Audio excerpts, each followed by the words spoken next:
All right, let's take you to one of the top stories for today. A joint ministerial briefing on the state of disasters underway in Pretoria. It was gazetted to fast-track interventions aimed at reducing power cuts. Briefing the nation now is Minister in the Presidency, Mondli Ngungubele. Let's listen in. Acting CEO ESCOM, Mr. Asif.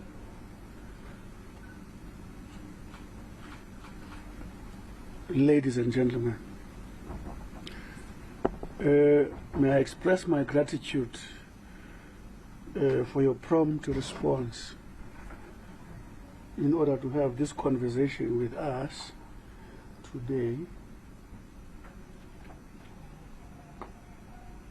regarding the regulations whose intention is to assist us to manage the consequences of electricity supply constraint.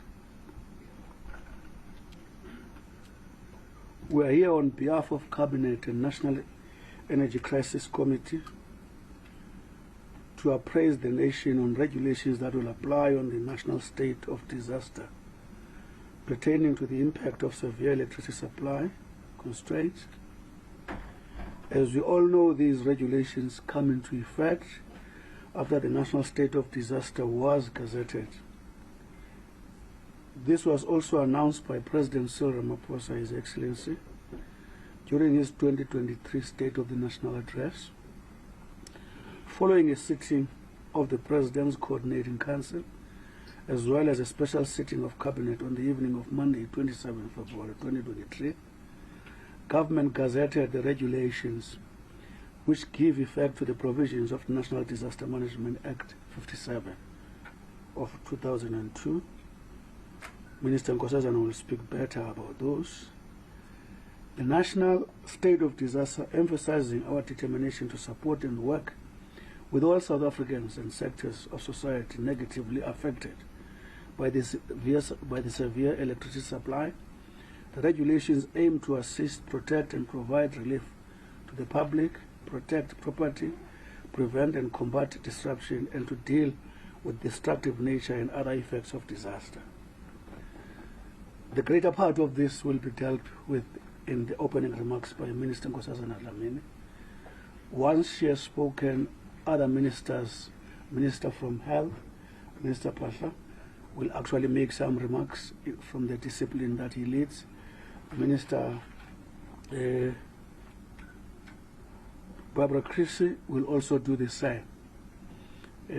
We got undermined by the connection with the ministers who are not here, but different departments are represented by the technical people who are able to deal with those issues that affect their department. At this point in time, I want to call upon Minister Nkosazana Dlamini to address you. Thank you very much, Minister Nkosazana.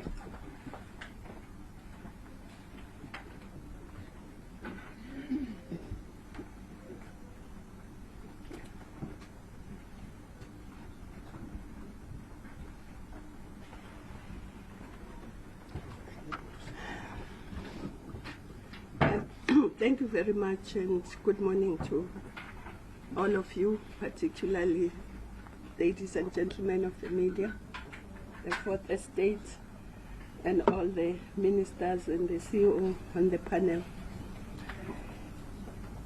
We are going to talk a bit about the regulations, but maybe just as a way of introduction to say that the declaration of the national state of disaster became inevitable because of the impact of load shedding on the public, and many sectors were being affected. So as a way of trying to minimize the impact, we had to then declare. And so the regulations on the whole are there to minimize that impact. Of course, they are there also to assist ESCOM to do some of the things that the normal legislation may be slower, and through the national disaster the state of disaster regulations, they'll be able to do them faster. And the various ministers who are affected by the regulations will obviously have to issue directions on how then they are going to apply those regulations in their own areas of competence. But I will just, because I'm sure you have the regulations, I will just emphasize a few areas. The areas I want to emphasize is obviously that the regulations are meant to minimize the impact of load shedding on the economy, on livelihoods, on people's health, on agriculture, security, education, health, water services, to name but a few. It's also meant to reduce and manage the impact of load shedding on the delivery and support of life-saving infrastructure. Also providing measures to enable the connectivity and provide measures for ESCOM to improve their plant performance and the supply of electricity. And we also have certain responsibilities. One of those, as all the spheres of government, but also other institutions, is to ensure that we save electricity. So we take measures to save. So if your institution closes at 4 or 5, then all the lights should be off for the rest of the night. I'm just making that example because that will assist in saving and other measures that can be taken. And the regulations are also to actually ensure that we can save lives. Because if there is load shedding, for instance, in an antenatal unit, and there are babies in incubators, you can imagine what can happen. That's why we also, the regulations emphasize the issue of ensuring that the health infrastructure is exempted, whether it's somebody in theater or patients in ICU and so on. So those are some of the things that we made sure that they would be protected. We've seen farmers, poultry farmers, for instance, killing chicks because of the load shedding, and the regulations are to try and protect those. Some were spilling thousands of liters of milk because they couldn't keep it fresh. Small businesses, some have closed. Can you imagine if you are a dressmaker or a tailor and somebody's getting married and you have a deadline and there's load shedding, you can't finish their attire, you are in trouble. So all those kind of things are those things that made us, that the regulations will try and assist. And I don't want to go through all the regulations because I'm sure you have them. But I also want to emphasize the issue, because I know it will come out, the issue of emergency procurement. We've tried to ensure that the use of emergency procurement is not abused. And that's why the Auditor General will do real-time auditing. But also, we've said that the accounting officers will have to report to Parliament if they've used the emergency procurement according to these regulations every month after they've used these regulations for procurement, so that we don't have anyone abusing these regulations. And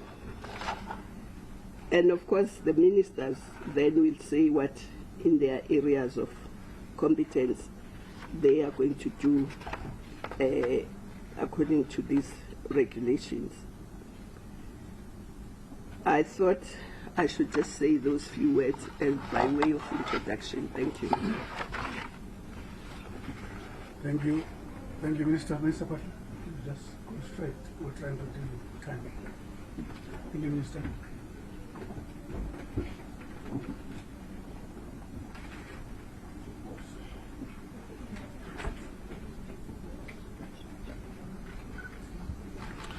Thank you very much, Chairperson. Good morning to my colleagues, led by the Minister in the Presidency, and good morning to everybody from the media. Well, from the health side, as Minister Dlamini-Zuma has indicated, we're really looking forward to being assisted through this state of disaster declaration. We have been working with ESCOM colleagues in the provinces, their own ESCOM provincial managers, and also from our team from hospital services and infrastructure, also right down to the district levels.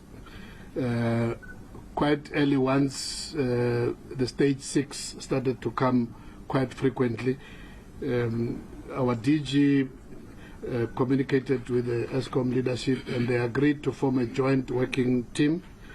And our colleagues in the provinces, we identified 213 key health facilities, mainly hospitals, because that's where in every province at hospital level, that's where you have the kind of emergencies which Minister Dlamini-Zuma was referring to, because we're looking at the kind of facilities where your high level of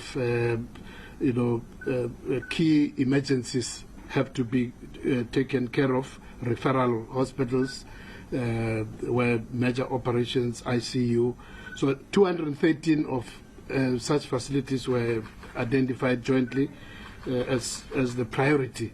Not that the rest of the more than 5,000 clinics, community health centers and hospitals are not important, but this was really identifying absolute essential. 213 facilities were identified, and after a number of discussions and agreements, 76 of those were exempted. Some were already exempted, like for instance across the road here, the Steve Biko Academic Hospital. As even before that time, they were already safeguarded from load shedding. Then others were added. The number became 76. By the time we reached October, that was the number. Then out of those, because you know that some facilities are supplied directly through ESCOM line, 26 out of those 76 were directly by ESCOM line, and 50 were those which are supplied by municipalities. So we have an outstanding 137 of the top priority 213 which are still not exempted. So our teams have been working together with ESCOM to look at expanding the number of facilities which can be exempted. Now, 46 out of the 137 remaining fall directly under the ESCOM supply line, and 91 out of those are under municipalities, your city power and the various district and local municipalities, especially metros, which are also electricity supplying agents. So what the teams have done up to now is to look at what then needs to be done. And we were informed that because those which are remaining is because the lines, the cables which are going into those health facilities are intertwined with the community suppliers, supply line businesses and so on, so they can't be separated. They have to have a separate line installed so that they can then be exempted. That has been costed for the 46 facilities directly under Eskom. We were informed that preliminary costing gave a figure of just over 300 million.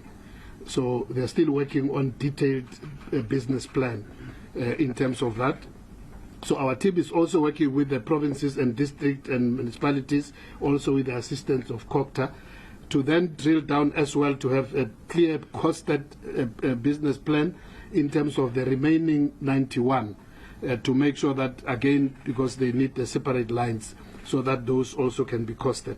So we are looking forward that with the disaster, the declaration of disaster, this process can be speeded up. Because at the current moment, our institutions are really struggling. The generators which are there in all our facilities, especially hospitals, are not meant to drive supply of electricity for prolonged hours. They are just meant for when there is a trip in the grid, and then they can be able to keep, the key essential services like your theaters, your ICU, and other key services in the hospital running. So we are hoping that with the disaster, all that process can be speeded up. We're also working with the CSIR on the alternative energy supply to back up the generators, also with solar panels, batteries, which can then be rolled out to even more facilities than the 213 which have been identified. So at this stage, our teams will be working under this process with Eskom and all the municipalities which are electricity suppliers to speed up the process of acquiring all these alternative lines which can exempt many of our health facilities. Thank you. Thank you very much, Minister Pasha. As Minister Chris comes, I've been advised that Minister Titiza has actually got successfully connected. Should immediately come in after her. Mr. Chrissy?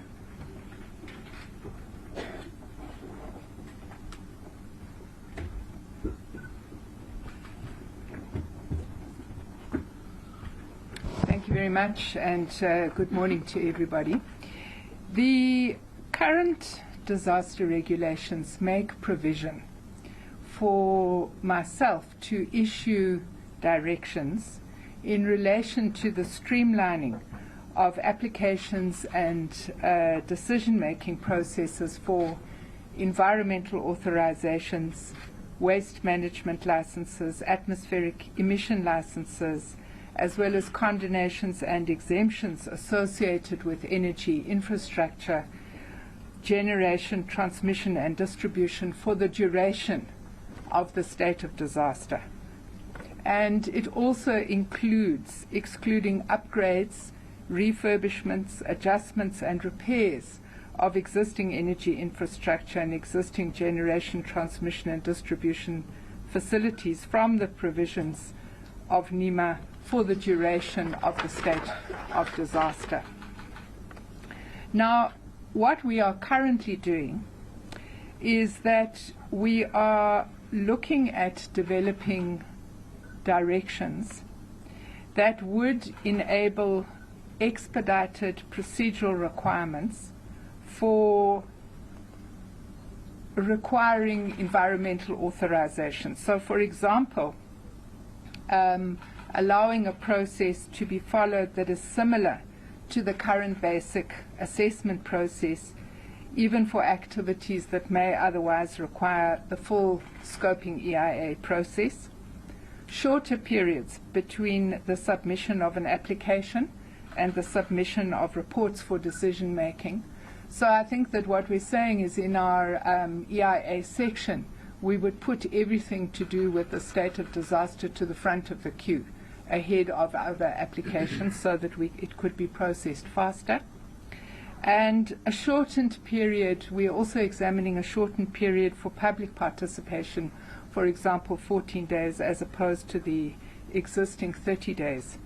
Now, you would know that already if something is defined as a strategic infrastructure project, we can cut down the EIA process from 107 days to 57 days. So we're looking at how we could facilitate other environmental processes to be classified in these terms rather than needing the full 107-day process. Now, I think it's important to say that the regulations in themselves do not provide, the current regulations do not provide for exemptions from environmental law, and it's not our intention to start producing blanket exemptions from those provisions. I think what we recognize is that there may be certain instances where this is required, and on a case-by-case basis we would be advised by our legal practitioners how best to deal with that situation so that we shorten the prescribed timeframes for decision making. Let me say at the outset that we have also been participating in the one-stop shop process that already speeds up the provision of assistance and guidance for potential applicants related to authorizations, permits, and licenses required for energy generation, transmission, and distribution. So we already have a situation where we are speeding up those processes under the existing dispensation, and we would only look at bringing in the directions if we felt that the existing processes did not facilitate that. I think it's important to say that solar rooftop installations don't require an environmental authorization. With regard to bigger solar projects, we are still in the process of developing regulations that would allow solar PV facilities and battery storage facilities to go through an expedited registration process, and we will be putting those regulations out for public comment soon, and that of course would be in areas of low environmental sensitivity. Thank you very much. Thank you very much, Mr. Chrissy. Can we then, at this point in time, allow Minister Diziza to face the nation from a distance? I hope she's hearing me. I do hear you, Minister. Thank you. Oh, I can see her. No, thank you very much, Minister. Other ministers are on the platform, also in Pretoria with us, and our media and our nation. We have been indeed in engagement with our farming organizations as well as the agribusiness industry to look and assess at the impact of the energy situation in their production. We did that working with structures such as the National Agricultural Marketing Council, BFAP, and AGBIS, where we went around the country and really did a bit of an intense survey so that we can get a sense of where mostly farmers as well as agribusinesses have been impacted upon. Out of that survey, we then started engagements with ESCOM to look at what are the possible short-term measures that can be applied in order to ensure that we ameliorate the problem, particularly to ensure that we avoid the risk of food insecurity in our country. So there has been some short-term interventions that we have looked at that would address areas where there's intensity of production, particularly on the irrigation side and the processing side. With the regulations having been announced, it would assist us to ensure that we do certain interventions that can make it possible for agriculture to continue to operate. Some of those have been looking at off-grid where some of the investments by agricultural businesses and some large agricultural entities can actually employ such as solar systems and others to be able to continue with production. The second intervention has been to look at where the timings of load shedding, particularly where intensity on irrigation is concentrated, can actually be applied with agreement with those producers in those localities so that you can have maximum time for irrigation at that level. We've also looked at other areas where own production of alternative energy can be supported. We then are currently looking at how we can enhance some of the products that have been announced by Minister of Finance in terms of the intervention that the state can make to assist individual households, but also businesses, some of those which are tax incentives.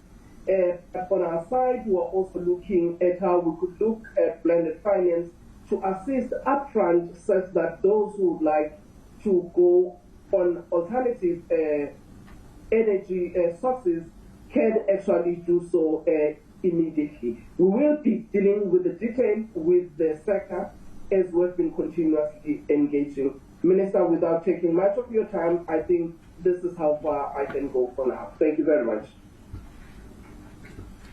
Thank you very much, Minister Titiza, all the way from George. I'm not sure if we successfully connected Minister Shaveri. We didn't. No, that's fine. Colleagues, it has already been said that because of particular conditions, under the guidance of the Minister of COGTA, Minister Nkosazana Dlamini, the situation had to be classified. Once classified as appropriate for disaster, and then disaster got declared. Having been declared, it meant that particular regulations that are supposed to guide our life under that declarations had to be couched, which are being spread around the country. We're here now to converse with you about them. And a number of other departments will be doing their special briefings on an ongoing basis with regard to what is uniquely happening in their situation. I just wanted to check if Jeff from Treasury is here.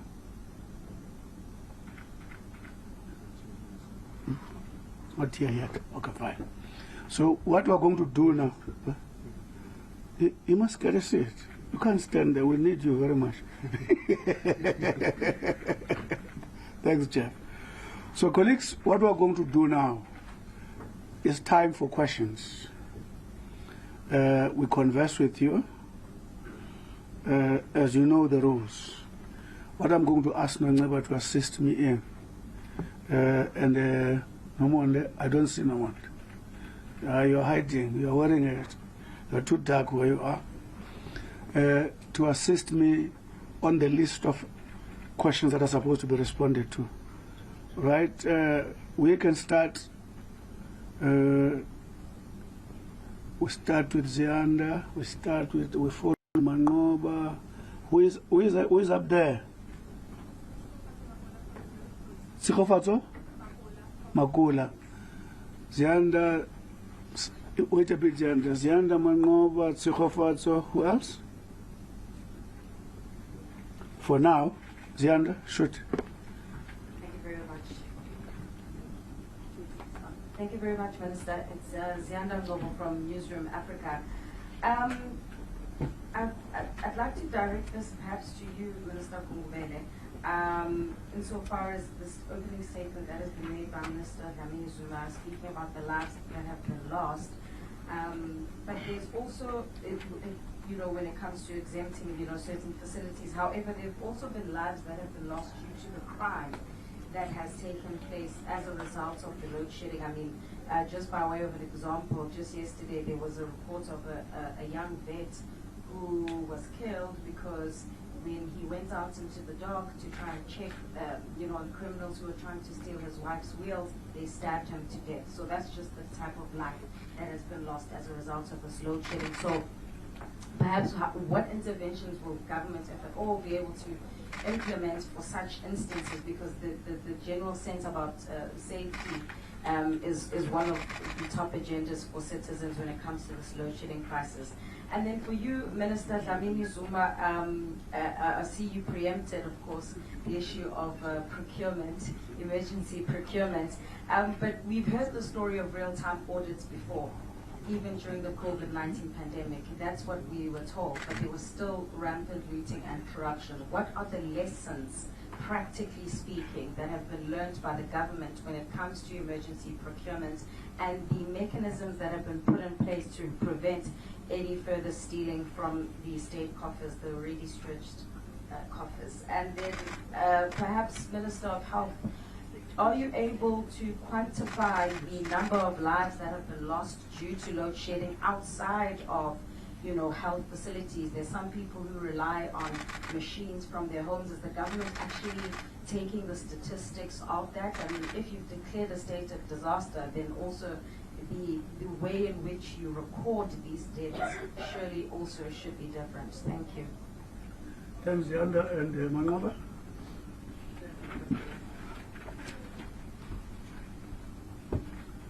Mangoba. Thank you, Ministers. Good morning. It's Mangoba Mkuno from ENCA. The first question I just wanted to direct possibly to the Minister of Health, just in terms of the timelines that we're looking into. We know that you've identified over 200 facilities that will be exempted, but in terms of the timelines to actually get those that have not been exempted, what sort of timelines are you looking at? What are you hoping for in terms of trying to ensure that those are exempted? And just another question perhaps to the Minister of Cooperative Governance. Are these the only institutions that are exempted at this current stage, or are we looking at other institutions and other possibly infrastructure that will also be exempted from this? Just clarity on that as well. Thank you very much, Mangoba. Tsukufato.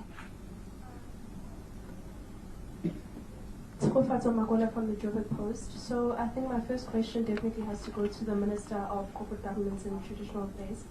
I think it's more a follow-up question on my colleague from Newsroom. In terms of, some of the things that were experienced in the previous state of disaster, specifically COVID-19, I know she spoke about emergency procurement, but what other, instances have you learned from specifically, like besides the emergency procurement, also like the extending of the national state of disaster? What have you learned from that, and what will be taken forward specifically in the management of this national state of disaster? And then I think my second question will have to go to Minister Gugubele. It would be basically, given that the energy crisis is being viewed as an urgent crisis, what is taking so long to announce the Minister of Electricity, given that they'll probably be working very closely specifically for this national state of disaster? Thank you. You want to give me work to go over? All right. Let's start with Minister Nkosazana Dlamini. Or maybe let's start with Minister Pasha. And then we follow Minister Chrissy.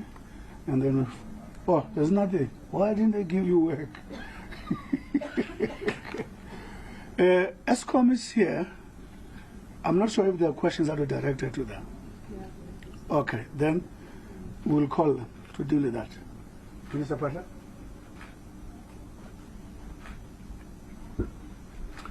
Thank you very much. In terms of the timelines, essentially what we're looking forward to is that this high priority, all the 213 health facilities should ultimately be exempted. As I've indicated, we're running short now of 137, which still have to be exempted. And beyond this, of course, once the process is unlocked, we would also be looking, as I've said, this is really top priority facilities. There are still others, essentially all your health facilities which handle emergency services by right needs to be exempted. But in terms of this top priority, What we are expecting is that by the end of this month, end of March, we should be having one on the ESCOM side. There's already some work done, finalized business plans, costed in terms of the 46 facilities which are directly on the ESCOM lines. And as that happens, from our own budget, and also happy to know that the Treasury is also here. Obviously, we'll also be seeking some assistance where our infrastructure budgets may not be adequate. But also the remainder of the 91 which are under various municipalities, we also want to make sure that by the end of this month, they are all, their business plans, they are fully costed. And once that happens, we would be looking forward. Of course, you can't preempt when you still have to get the details of, the scope of work, which then would need to be done, the procurement of those cables, how long will it take, but the shortest possible time. We would be pleased if at the latest by June, hopefully. I'm speaking just in terms of a wish, not knowing that scope of work, the procurement of the kind of the instruments which will be required, the cables and any other equipment which will be required.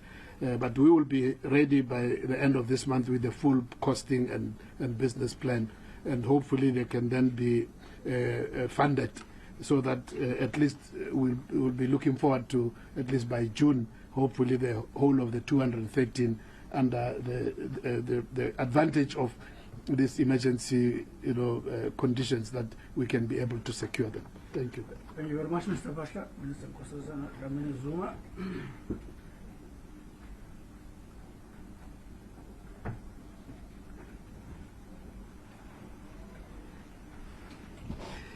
Thank you very much. I think on the issue of crime, if you look at Regulation 51C, it does talk to security. And so it's up to the minister to then make sure that there are directions that speak to that.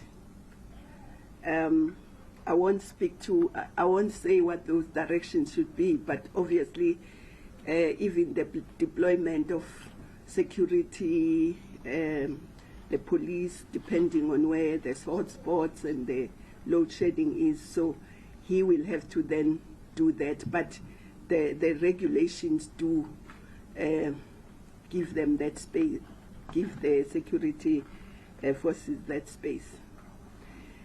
Now, when it comes to the issue of the emergency procurement, I think if you recall during COVID, we didn't put this up front. It was a new thing. We didn't put it. It was the real-time audit came much later, after we had learned what had happened. So this time, we decided that it must come up front, so that right from the beginning, the Auditor General must be involved. But also, what is even more important is that every month, the accounting officer goes to Parliament, to their portfolio committee, and explain what they've procured, for what, how. So that's how we are trying to stop what happened earlier. And I think that is going to Parliament every month is going to be very helpful, because then people will know that they have to account to the nation, because if you go to Parliament, you're accounting to the nation. And questions would be asked. It won't be just a report, but you'll be there and you'll have to answer questions. So we are hoping that this will assist us. But should there be any problem, you know that, again, learning from what happened during earlier days of COVID, a fusion center was established, which has all the security and the people that can take the cases up. We hope that they won't have to, but should there be a need, the fusion center will also be activated for those. In terms of whether there are other essential infrastructure that will be exempted, I think this is, as you know, this is an ongoing process. The reason we didn't declare earlier was that the hours of load shedding were not as many as they are now, for instance. Now you have places where there are 4 hours at a time. So depending on what happens and what impact is felt in other sectors. For instance, in the discussions of the NDMC, some of the insurance companies were saying if this continues, they might not insure certain electronic devices or certain electric devices because of the load shedding that might damage them. So it depends on what other areas of other sectors experience and what impact. So I can't at this stage say yes, there'll be more, or no, there won't be more. It will be assessed as we go along, and if there is a need for more, they will be included. Thank you. Thank you, Minister Nkosazana Dlamini-Zuma. Minister Patla, there's a gap he wants to close. Mr. Patla.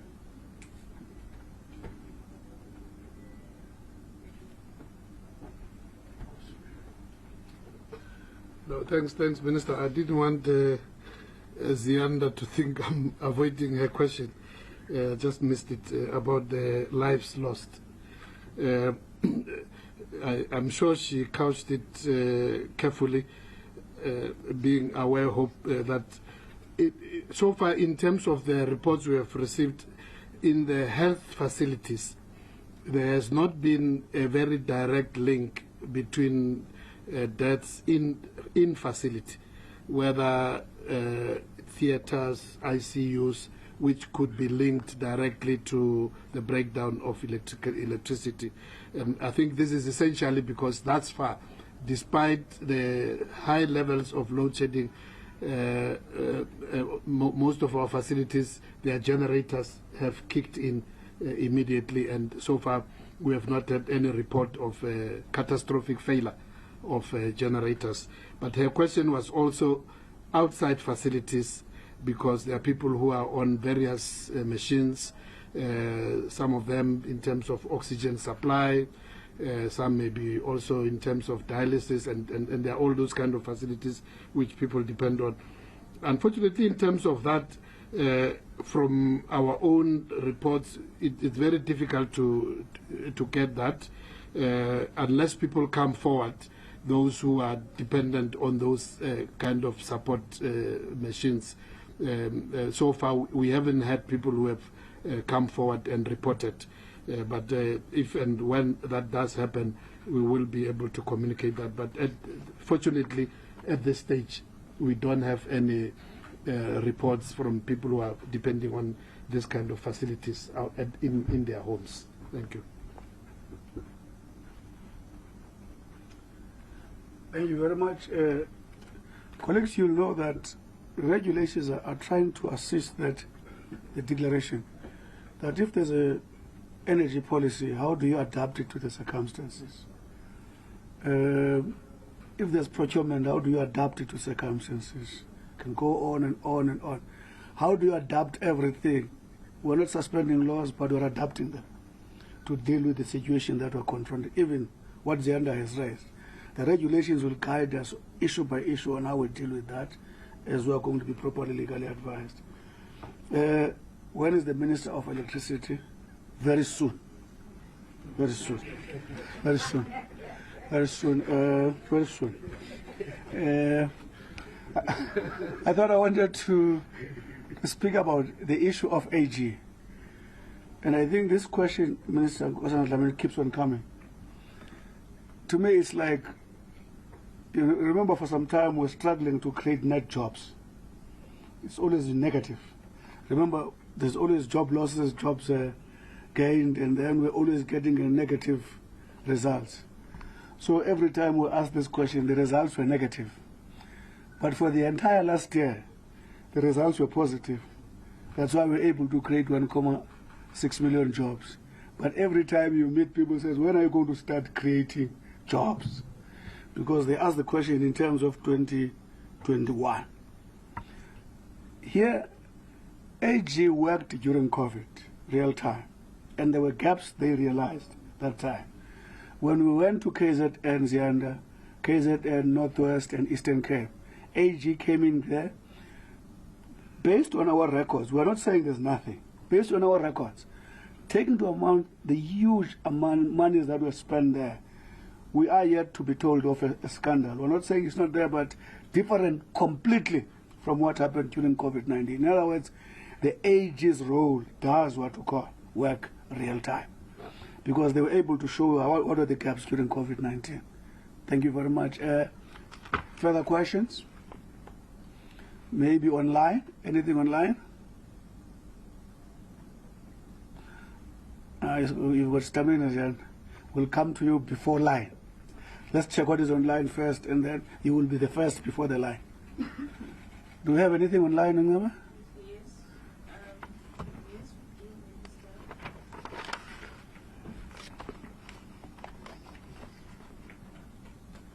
We have the first question comes from Terence Creamer, Engineering News. He has about 3 questions. The first one, the risk of environmental legislation being swept aside during the SOD seems high. What safeguards will the directions to be published by Minister Chrissy include to ensure that it is not a free-for-all? The second question is, can Minister Chrissy provide an update on ESCOM's application for a temporary exemption from air pollution rules at Kusile? The third one, which is the single department referred to in Regulation 5.1e, which enables streamlining and expediting application and decision-making procedures for regulatory processes related to energy generation projects. The next question is from Deneen Erasmus Business Day. When will the national state of disaster end? When there is no more load shedding? Richard from Maidorpi News, Nelson Mandela Bay. Okay, it says Nelson Mandela Bay is subject to... That is Richard? Yeah, Richard. His paper is Maidorpi News. He's asking, Nelson Mandela Bay is subject to multi-day water outages that are often blamed on load shedding. Considering that other regions have been completely exempted from load shedding for a period of time due to floods, etc., should the Metro not be allowed to exempt areas that are related to water supply, considering the dire situation that often results in no water for a week? The next question is from Lamis Omaji, News 24.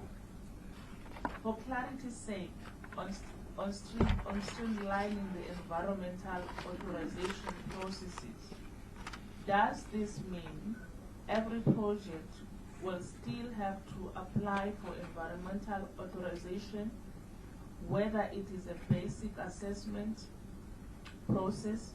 Will the only change be the timelines being shortened?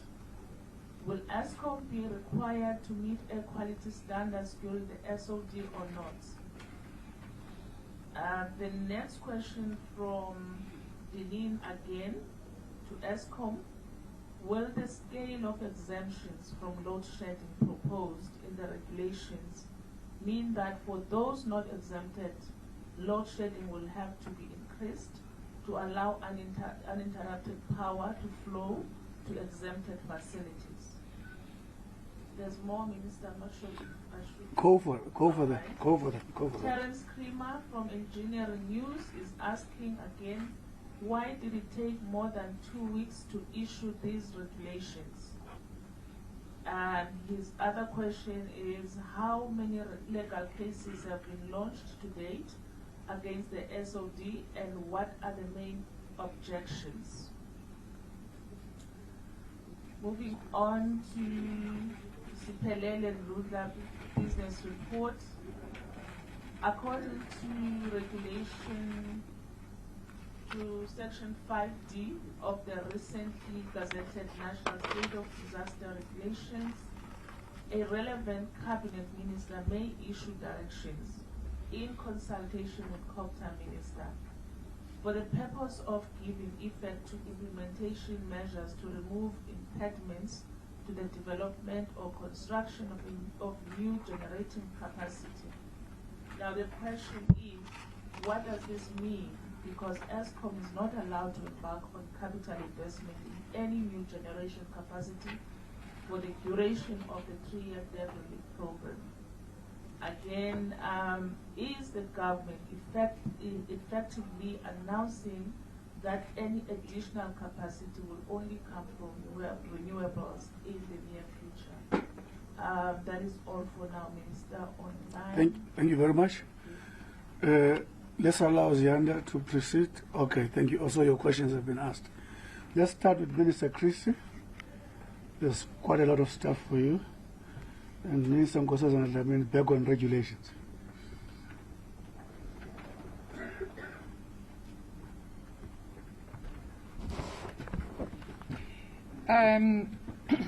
Thank you very much. I think one would want to start with the question that has come both from Terence and from Lamise on whether or not the implications of these regulations are that all environmental law will be swept aside. And I think the answer is no. First of all, one of the safeguards that is clearly built in here relates to the question of the duration of the state of disaster. So I think that's an important safeguard. The second issue is that our primary approach at the moment, and remember we don't have before us at the moment any request for exemption from anything. But our primary approach at the moment, because NEMA is very specific, and because we also have a situation where Section 24 of the Constitution guarantees certain environmental rights, our approach at the moment is to look at how we can expedite decision making.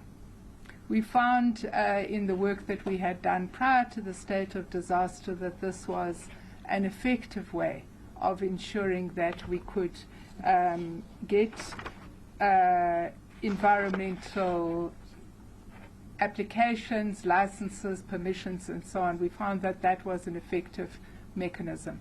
And I think that at the moment, the law applies specifically to the strategic infrastructure projects, but our learnings from that process are that should it be necessary, we could issue directions that would allow those processes to be more generally applied.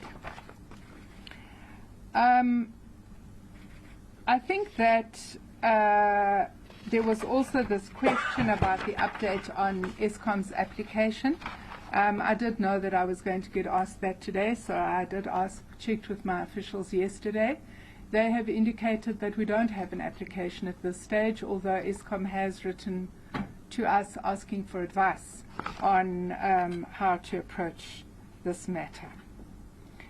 The issue of air quality standards, really this is primarily an issue that is currently before the Section 3 Advisory Committee that I have established in terms of Section 3A of NEMA, and that process continues.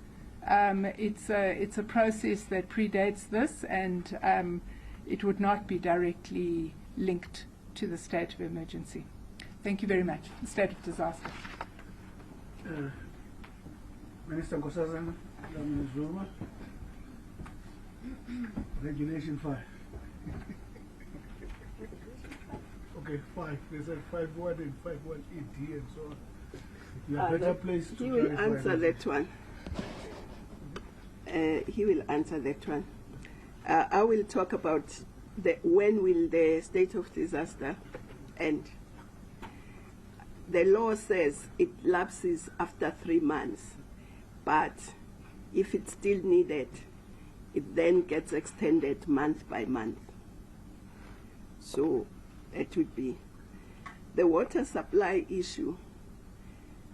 We agree with the person who's asking the question that the water infrastructure is important, and that's why the water infrastructure is in the list of the essential infrastructure that should be exempted. So whether it's eThekwini, whether it's where that water infrastructure needs to be exempted, should be exempted. Why did it take 2 weeks to gazette the regulations? I think in our democracy, there are lots of consultations that had to be done. Of course, the technical teams had to, from different departments, including ESCOM, had to meet and agree on which direction to take, and the ministers also concerned had to meet and eventually agree which way to go, and not only which way to go, but how to actually make sure that the regulations are phrased in a way that will make it possible for them to do what they are supposed to do. So we apologize, it took 2 weeks, but we had to be thorough about what we put out, so that when we do gazette, there is no minister who says disowns what is in the regulations. The cases, how many court cases? There are 2 already. Thank you. Thank you, Minister. I think the other question He will deal with he'll deal with. Let's start with the ESCOM, Mr. Hassan. Those are last responses. Colleague Kasim. Mr. Kasim, my apology.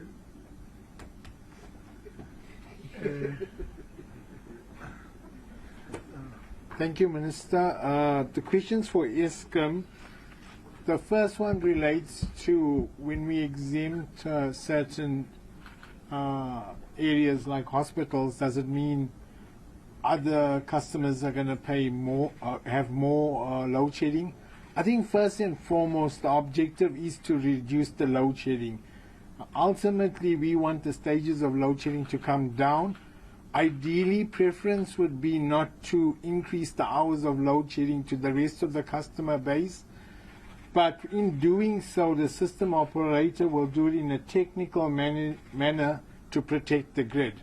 But let's not forget the objective why we are here. I think the second question to Minister Creasy, ESCOM's board has approved the application. We're just in the process of submitting that, and that should get to the Minister's office by today in terms of the Kusile application on the 3 stacks.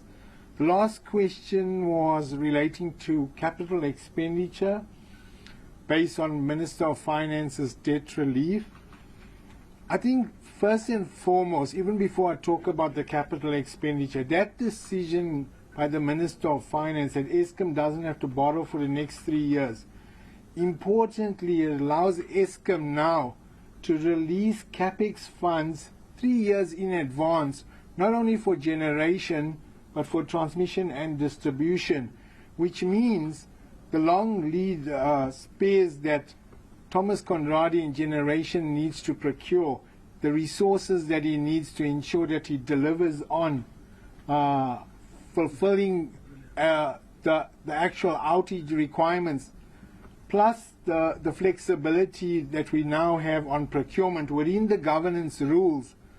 There should be no excuses from an ESCOM perspective and a generation perspective why we cannot see load shedding starting to be reduced going forward.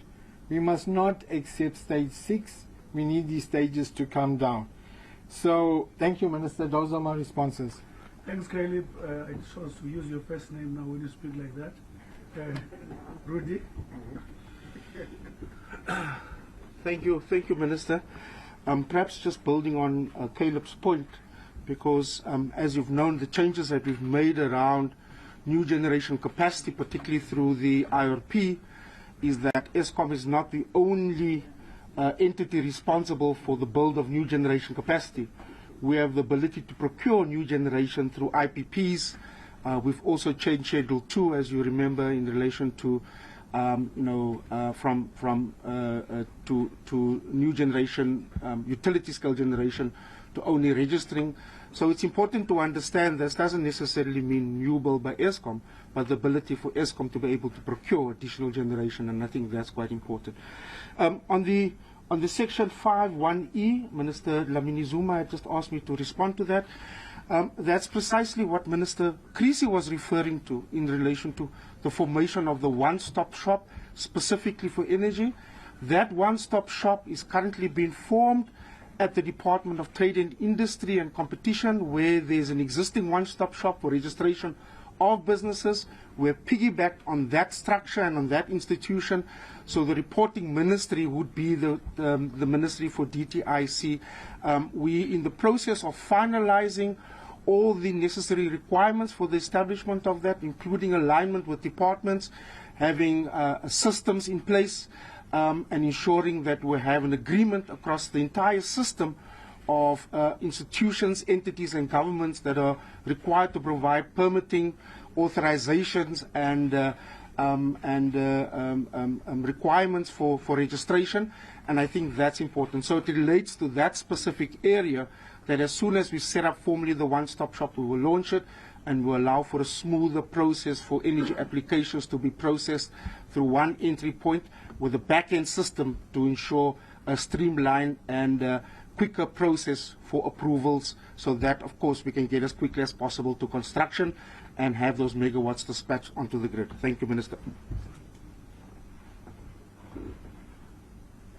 Thank you very much. Those were, before I call them last responses, I'm sure you must feel good when the acting CEO says you must reject stage 6, because they do execution. When you hear Eskom says, we appreciate the space given to us to get new capabilities we didn't have. When it comes from them, it must give inspiration. And what Rudy was simply doing, thanks a lot, Caleb, for that. What Rudy was just doing now is just to say, as we open different ways towards the grid of energies from various corners, he is dealing with, when he talks about one-stop shop, how we deal with the potholes on the freeway to the grid. So he is doing a progress report on that. Colleagues, thank you very much. Again, we thank you for that response. Thank you, ministers, for the support. Thank you, managers, DGs, doctors. I don't want to tell you how many doctors we have here today. And they were not really given job. I thought there was a doctor's job. Thank you very much, colleagues, as usual.